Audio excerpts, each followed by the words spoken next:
Hello friends, मैं हूं एके झा और स्वागत करता हूं आप सबका आपके अपने YouTube channel A K Jha commerce camp में एक बार फिर से। आइए आज बात करते हैं बीकॉम फर्स्ट ईयर के अकाउंटेंसी से जो बच्चे ऑनर्स कर रहे होंगे यानी अकाउंट ऑनर्स कर रहे होंगे उनके लिए एक इंपॉर्टेंट चैप्टर पे आज वीडियो लेके आया हूं मैं आप लोगों के बीच। तो उस चैप्टर का नाम पहले जानते हैं आखिर है क्या। चैप्टर है hire purchase system. Hire purchase system मतलब होता है किराया क्रय पद्धति। किराया क्रय पद्धति सर ये होता क्या है, इसी के बारे में आज हम जानने वाले हैं। तो चलिए स्टार्ट करते हैं। सबसे पहले तो मैं बता दूं कि ये बीकॉम पार्ट 1 बहुत सारे बच्चे अलग अलग यूनिवर्सिटी से ग्रेजुएशन करते हैं जिनका अकाउंट ऑनर्स होगा उनके सिलेबस में फर्स्ट जो एक टॉपिक है अकाउंटेंसी के अंदर एक बहुत ही इंपॉर्टेंट चैप्टर है जिससे कि क्वेश्चंस आते हैं मैक्सिमम। तो चलिए आज बात करते हैं इसके डेफिनेशन के बारे में इस वीडियो में। चलिए बात करते हैं। It is a system of buying and selling of goods and services, and the price is being paid in some installments. हम सब जानते हैं कि कैपिटल गुड्स को अफोर्ड कर पाना सबके बस की बात नहीं है।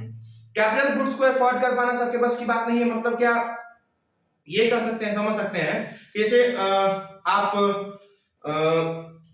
एक फिक्स्ड एसेट आपको एक्वायर करना है और उसका अमाउंट जो है, उसका जो वैल्यू है, उसका जो सम है, उसका जो प्राइस है वो बहुत ज्यादा है और एक बंदा, एक मिडिल क्लास फैमिली का बंदा एक बार में उतना प्राइस अफोर्ड करके उस संपत्ति को, उस एसेट को अपने घर ला नहीं सकता।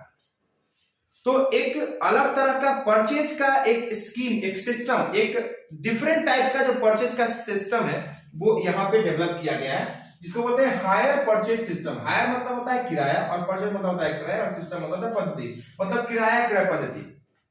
डेफिनेशन से क्लियर है कि it is a system of buying and selling. बहुत लोग कहते हैं सिर्फ buying, not only buying, it is also a selling system. Hire purchase system के अकॉर्डिंग जनरली फोकस परचेज पे होता है बट सेल भी तो किया जाता है ना। एक बंदा जब तक बेचेगा नहीं तब तक खरीद कैसे लोगे आप। तो it is a system of buying and selling of capital goods and the price of goods is being paid in some instalment या मल्टीपल इंस्टॉलमेंट। मतलब अगर हमने एक 50,000 रुपए की संपत्ति खरीदनी है और वो अगर हम एक बार अफोर्ड नहीं कर सकते 50,000 रुपया तो हम उसको कुछ इंस्टॉलमेंट में पे करके खरीद लेंगे।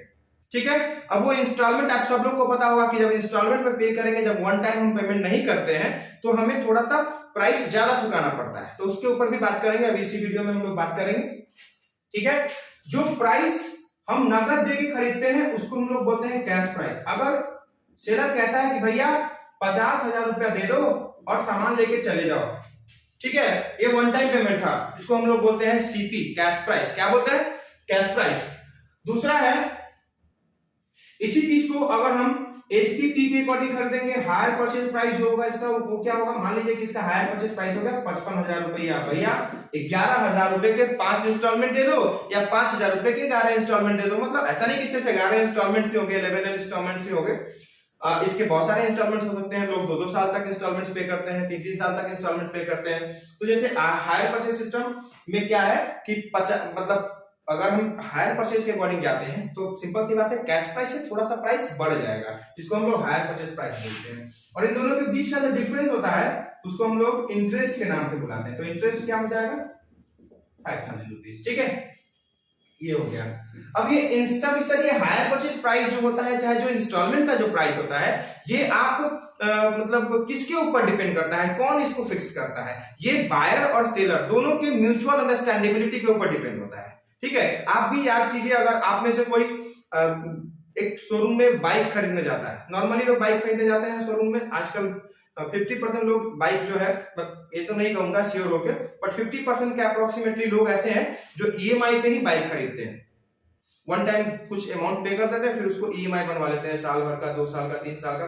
तो जो फिनेंसर होता है वहां पे, जो फिनांस कर रहा होता है, फिनांस कंपनी का जो रिप्रेजेंटेटिव होता है, वो बंदा आपसे पूछता है कि सर 1 साल का ईएमआई कर दे, 2 साल का कर दे या 3 साल का कर दे। सर 1 साल का कर देंगे तो सर इतना आएगा, 2 साल का कर देंगे तो सर इतना ही पर मंथ देना पड़ेगा, और 3 साल का कर देंगे सर तो इतना पर मंथ देना पड़ेगा।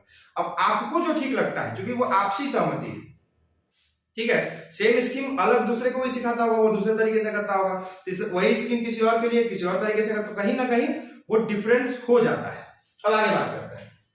सर तो कैश प्राइस हमेशा हायर परचेज प्राइस से कम होगा, ध्यान रखिएगा इस बात का। हायर परचेज प्राइस हमेशा कैश प्राइस से ज्यादा होगा, और जो दोनों के बीच का डिफरेंस होता है उसको हम लोग बोलते हैं इंटरेस्ट। क्या बोलते हैं? इंटरेस्ट बोलते हैं।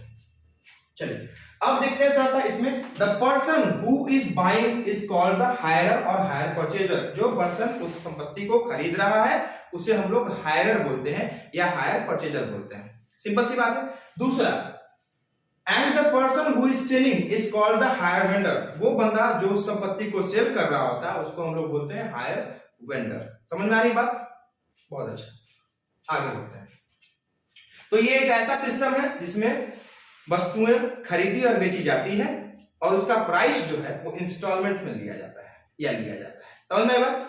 चलिए अब थोड़ा इसका फीचर्स पे बात करते हैं। तो फीचर्स पे चलते हैं। सबसे पहला it is a system of purchase, credit purchase या फिर ये उधार परचेज करने का एक सिस्टम है। परचेज इज क्रेडिट परचेज, इसमें जो परचेज होता है, इसमें जो खरीदारी होती है वो उधार होता है। दूसरा, purchase price is paid in instalment. इसमें जो परचेज कंसिडरेशन है या कॉस्ट प्राइस है वो हमेशा इंस्टॉलमेंट में पे होता है, ठीक है। तीसरा, goods are delivered to the buyer. वस्तुएं जो है वो बायर को डिलीवर कर दी जाती है। चलिए आगे पॉइंट पे बात करते हैं। पहला तो ये उधार खरीद बिक्री का तरीका है। दूसरा, इसमें जो पेमेंट है वो इंस्टॉलमेंट में किया जाता है, परचेज प्राइस जो है वो इंस्टॉलमेंट में पे किया जाता है।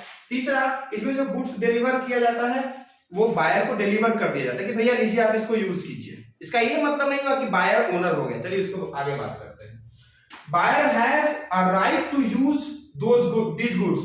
जो वस्तु हमने खरीद के लाई है उस वस्तु को सिर्फ हम प्रयोग कर सकते हैं, हम उसको सिर्फ यूज करने के अधिकारी हैं, ठीक है। कब तक? जब तक कि उसका लास्ट इंस्टॉलमेंट पे नहीं हो जाता है। अगला पॉइंट वही है, hirer has the right to terminate agreement at any time. Hirer जो होता है वो उस एग्रीमेंट को, हायर परचेज सिस्टम जो है वो बायर और सेलर के बीच में एक एग्रीमेंट होता है और एग्रीमेंट तोड़ने का राइट आपके अंदर होता है। आप भी उसको एग्रीमेंट को ब्रेक कर सकते हैं, ठीक है। अगर आपको लगता है कि भैया एग्रीमेंट के अकॉर्डिंग काम नहीं हो रहा है या एग्रीमेंट के अकॉर्डिंग जैसे आपके साथ सेलर कुछ और तरीके से बोलता कुछ और है करता कुछ और, तो आप चाहे तो एग्रीमेंट को ब्रेक कर सकते हैं, ठीक है। Buyer will be the owner after the last instalment only. माल एक खरीद करके हम लाए हैं, उस संपत्ति को अगर हम खरीद करके लाए हैं और उस संपत्ति का लास्ट इंस्टॉलमेंट जिसको बोलते हैं अंतिम किस्त अगर हम अदा नहीं करते हैं, अंतिम किस्त तक हम उसका भुगतान नहीं करते हैं, मान लीजिए कि 11 किस्तों में हमें भुगतान करना है, 10 किस्त हम दे चुके हैं, 11वां किस्त हम समय से नहीं चुका पाए या पेमेंट कर ही नहीं पाए, तब तक वो गुड्स जो है, जो संपत्ति है, जो वस्तु है जिसको हमने हायर किया है, वो हम उसके मालिक नहीं कहलाएंगे। हम उसके मतलब हायर उसका मालिक नहीं कहलाएगा जब तक कि वो लास्ट इंस्टॉलमेंट का पेमेंट नहीं कर देता है। समझ में आ रहा है भैया? आगे है ड्यूटी। अब यहां पर ड्यूटी दोनों की शुरू होती है। Duty of the duty of the buyer और हायरर बोलना चाह रहा था। ड्यूटी ऑफ द हायरर या buyer to keep the goods in good conditions. Buyer जो होता है उसका ये ड्यूटी है, उसका ये कर्तव्य बनता है कि वो संपत्तियों को अंतिम किस्त अदा करने तक अच्छे कंडीशन में रखे। अब हमको सामान खरीद के लेके आए, 8 महीने में जर्जर हो गया, 11 किस्त पे करना है, तब सोचे कि दूर आप नहीं पे करेंगे तो जर्जर हो गया, ऐसी बात नहीं है। उसको जो है हमेशा अच्छे कंडीशन में रखना होगा, ठीक है। नेक्स्ट पॉइंट है duty of the seller to make normal repairs. अब जैसे हायर वेंडर है, वेंडर को ही सेलर बोलते हैं, तो हायर वेंडर प्रॉपर वर्ड जो है वो हायर वेंडर है। जो बंदा माल को किस्त पे बेचता है उसको हायर वेंडर बोलते हैं। तो उस बंदे का ये ड्यूटी बनता है कि वो छोटे मोटे रिपेयर्स जो है वो जब तक लास्ट इंस्टॉलमेंट पे नहीं होता है तो छोटे मोटे रिपेयर्स जो कि मतलब टूट फूट जो छोटे मोटे होते हैं उसको रिपेयर करवाए वो साल भर के भीतर, जो जब तक इंस्टॉलमेंट पे नहीं होता है, जब तक लास्ट इंस्टॉलमेंट पे नहीं होता है। तो ये कुछ फीचर्स हैं और ये हायर परचेज सिस्टम का डेफिनेशन है, उसके कुछ फीचर्स है और उससे रिलेटेड कुछ टर्म्स है, ठीक है। तो इसको समझेंगे। आई होप आपको वीडियो अच्छा लगेगा। अगर अच्छा लगे तो लाइक सब्सक्राइब और शेयर करना ना भूलें। अगर आपको लगे कि कुछ सुझाव है आगे के कुछ वीडियोस के लिए, अगले वीडियोस के लिए, तो कमेंट बॉक्स में जाके कमेंट जरूर करें, आपको रिप्लाई दिया जाएगा। और टॉपिक को समझे, उसके फीचर्स को जाने। आगे इसके बाद दूसरा वीडियो जो होगा इसके ऊपर, दूसरा पार्ट जो मैं लेके आऊंगा हायर परचेज के ऊपर, वो इसका आगे का नेक्स्ट पोर्शन होगा, ठीक है। Thank you.